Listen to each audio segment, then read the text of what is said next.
Hi everyone, welcome to my channel. If you've never been here, welcome back. If you have been here, my name is Autumn, and I kind of have this little series. It's a very loose series. It's not gonna be like, oh, I do it all the time, but it's gonna build over time because I feel like there are topics that I gotta get something off my chest, but I'm just not gonna be able to do that in the confines of Hill's Kitchen because of how Hill's Kitchen is set up.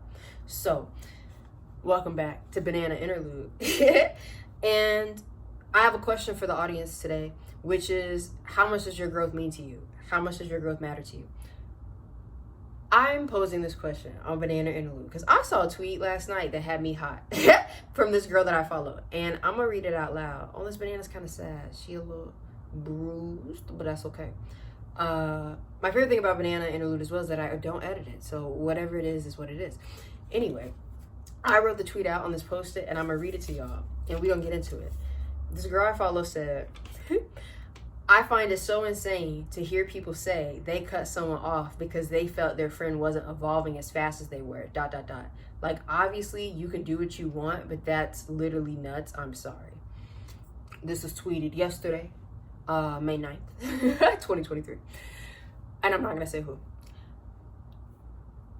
When I tell y'all, it was going down in the quote tweets. And let me just say something real quick.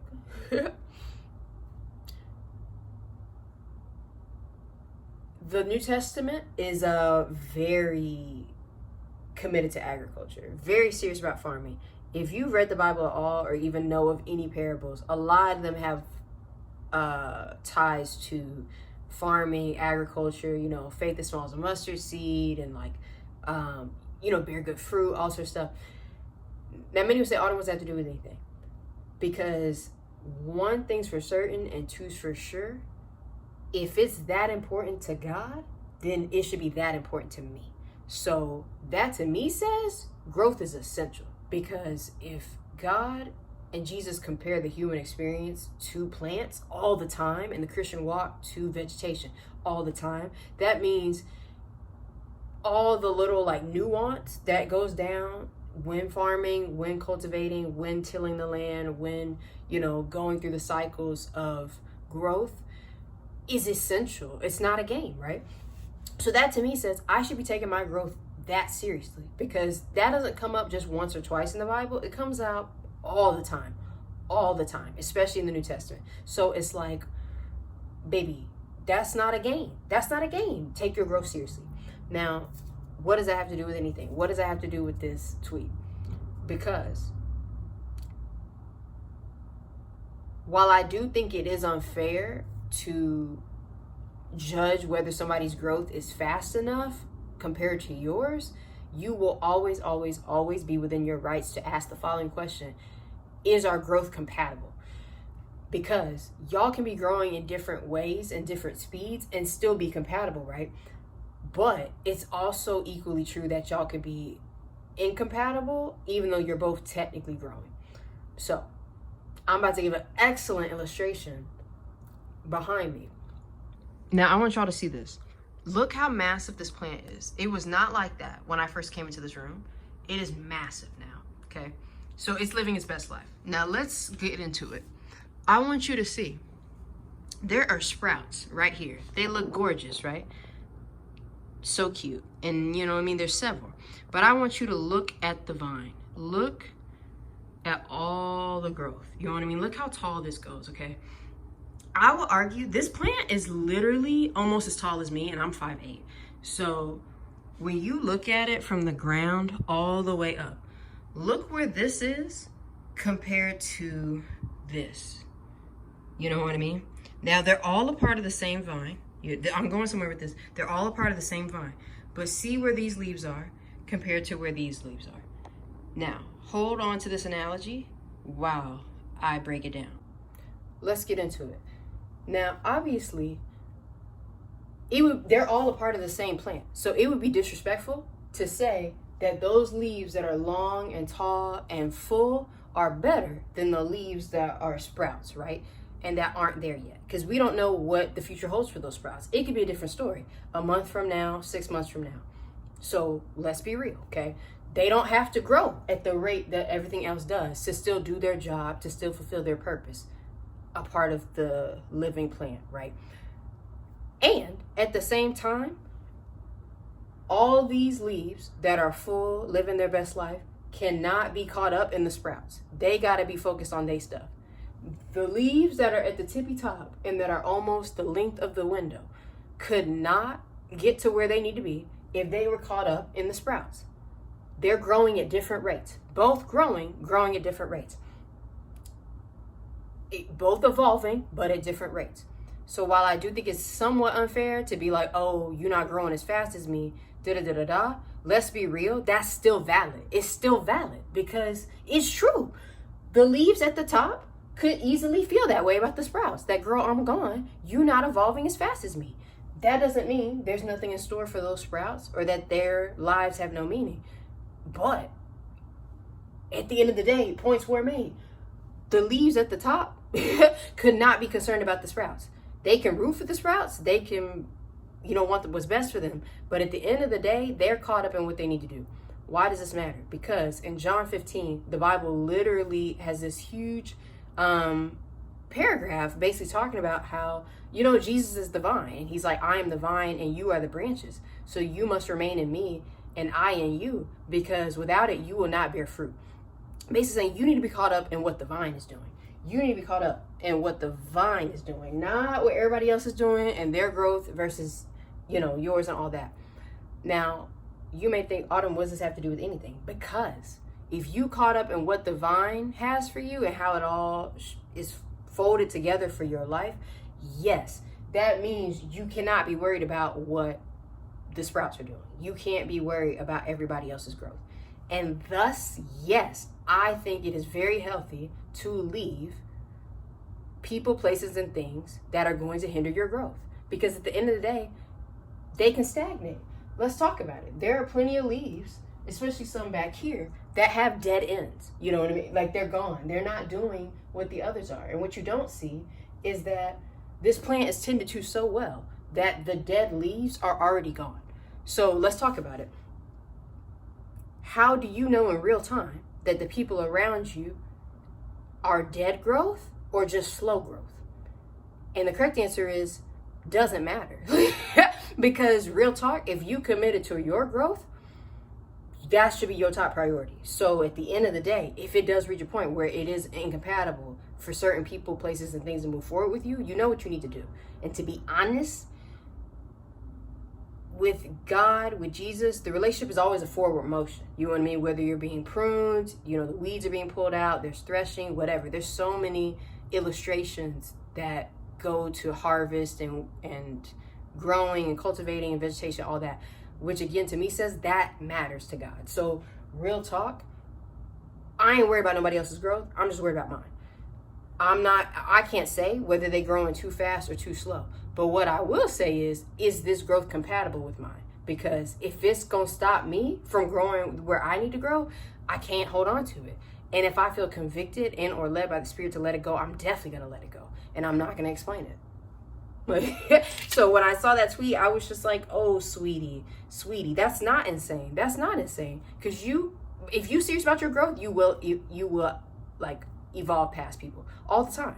And it's like to really internalize that to the point where, oh, I'm a bad person if I let somebody go, or, well, I'm gonna stick around and see how much further they grow and what it looks like, and then I'll decide. Like, girl, you just need to do what you need to do. Whatever you feel in your spirit, you need to go ahead and do it. Because if you already feel like, oh, I don't know, that's kind of looking like you ready to go. But if you don't see an issue with it and you're like, oh, it's fine, period. And I was thinking about this before I started recording. The best example I could think of is sobriety. Because let's say there's two people. I got to put my banana down. This is serious. Let's say there's two people that go sober at the same time. Both come into AA around the same age, you know what I mean? Got a lot in common. Let's say that A is taking it there. Like, again, they aren't going to bars. They aren't going to pubs. They, like, you know what I mean, threw out all the alcohol in their house. They're not really going to parties right now. They're not really going to any social events where there's going to be alcohol. And, you know what I mean? They really are like detoxing their life hardcore. Like, they're not playing about it, right? That's person A. Let's say person B, again, also went sober at the same time, but still going out to parties, still out late with the girls, you know, around about. So I cannot talk today. Wow. I hate that I'm not going to edit this. But anyway, person B is still living the same life, but now they just don't drink alcohol. And they still in all the environments where they were drinking alcohol. Now, person A and person B, at first glance, look like they're doing the same thing. Because, oh, we both went sober at the same time. We're in the same AA group. This is amazing. I promise you, the moment person A hang out with person B outside of AA and see how they living, person A gonna say, never mind, I'll just see you at group. Because person A is gonna say, I can't be around this. This is triggering me. Like, I left all this for a reason. I cannot backslide just to get close to you. Like, I'll just see you when I see you because I can't be around that. Or even worse, A may think, oh, they're not serious about their sobriety. Because how they really gonna be able to do this? And they still attached to all those things. Now, person B may feel like they fine, being like, oh, I was really able to give it up and I'm good. I don't care, you know what I mean, about still being around alcohol. I'm fine. It's no big deal to me. Y'all tripping. But at the end of the day, that's still person A's prerogative to be like, oh, I can't be around that. So if that means I can't be around B because they going to continue to live like that amidst their sobriety walk, I got to go back to being over here. B got to stay over here because I'm so serious about my sobriety that I can't be around that. Now, would that be mean to some extent? I mean, a little, but that's their business. If A needs their sobriety to look a certain way, to stick with it, period. And if B don't have to do that and their sobriety is fine, okay, let's get real. If B's sobriety don't last, nobody would be surprised, right? Because they would say, oh, well, look how you were living. Like, you didn't really make any changes. Your lifestyle was the same.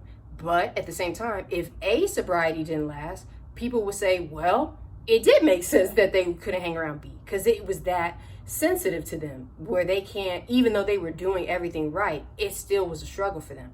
You know what I mean? And people who have been sober for a long time say all the time, you know what I mean? Like, you can't get caught slipping. Like, you still have to take it seriously because it only takes one drink. It only takes, you know, one moment. So, you know, they're not out here just doing whatever.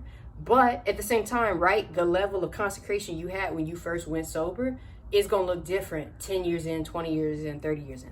So why does that matter, right?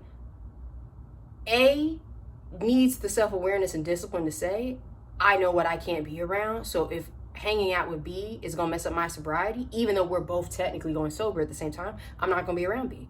And if B says, oh, well, I don't feel like I need to give up all the stuff A did to be sober, that's also their business. So, right, I wouldn't say, oh, like, they gotta be friends because they're in the same circle, or, oh, they're not, one person's growing, the other one clearly isn't, because that's not really fair, because that could be progress for B, even though A don't get it, and B may think A's doing too much, even though A's like, no, this is how I gotta live in order to stay sober.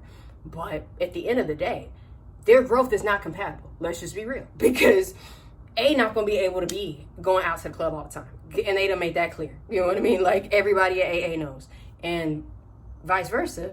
People who are in that space gonna see B still in the streets a little bit, still living that same life, but somehow is able to still be sober. So I think that logic applies to a lot of things. You can be growing in your finances and your friend's out here getting married. You could be growing in your career and your friend is out here like growing spiritually. Like, you know what I mean? Everybody's growth ain't gonna be linear and exactly match, even keel every single season of y'all's lives. But at the same time, you should be so caught up in being attached to the vine that whatever is necessary for your growth is not too much. It's not a tall ask. You down. You already cool with it. You're like, yep, period, let's roll. Because at the end of the day, I would argue them tall leaves are incompatible with the sprouts, because it's going to be a while for the sprouts to get to that full place. That could be months, that could be years. If these tall leaves hanging back, shrinking themselves, waiting for the sprouts to get ready so that we can grow together, yeah, they're going to miss it. They're going to miss it. So I hope that illustration helps. And I'm praying for my sister who said this, because this is a cold take. This is a cold take.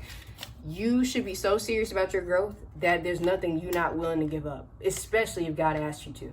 So, right, that will require people, places, and things more often than not. And I saw someone say, if you're always cutting people off, you're the toxic person. And I'm like, y'all must never been Christian. Like, because no offense, but God is always doing a new thing, which means the growth you thought you were done with, then he will say, cool, now I want you to not do this. Cool, now I want you to do that.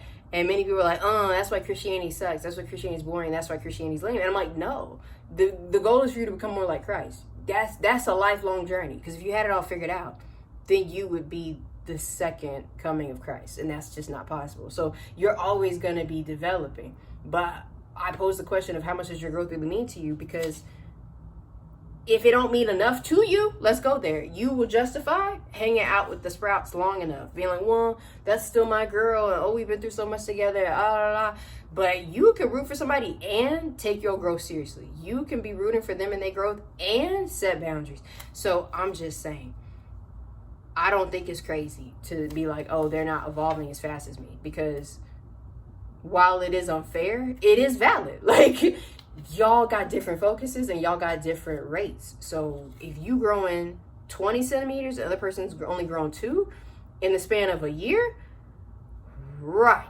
that's an 18 centimeter gap. That may make you say, just kidding, we ain't got a lot to talk about. Because again, your growth is just like that. Now, again, life is funny. That same person you left because you're old and not growing fast enough, they could have a growth spurt literally the following year and outpace you. But I mean, life is funny that way. That's why you need wisdom. That's why you need discernment. And that's why you need the Holy Spirit. Because the Holy Spirit will make it clear whether to leave somebody. Because a lot of people are stagnant, but swear, oh, I'm growing. So how could you say that to me? Baby, if your growth is bearing some ugly fruit, if your growth is causing problems, no, we're not about to be like, oh, well, but they're still growing. No, not all good growth is the same growth, and not all the same growth is good growth. I'm gonna put it that way. It may not have made sense. Came out a little weird when I said it, but I'll say it again. Not all good growth is the same growth, and not all the same growth is good growth. So I'm gonna leave it at that, because I can't tell you, oh, you should stay friends with them, you shouldn't, you should break up with them, you shouldn't, because I don't know that. But I do know you're supposed to take your growth seriously. So if that is your focus, then you already know what the baseline is and how it should look. And you can discern what the sprouts are in your life and whether they're gonna be able to sustain the growth that you have and you can sustain the growth they have, or if it's already over. So anyway, I don't know when I'm uploading this, but I hope y'all love it, and it's okay if you don't. Please like, comment, share, subscribe, and I will see you next week. Bye.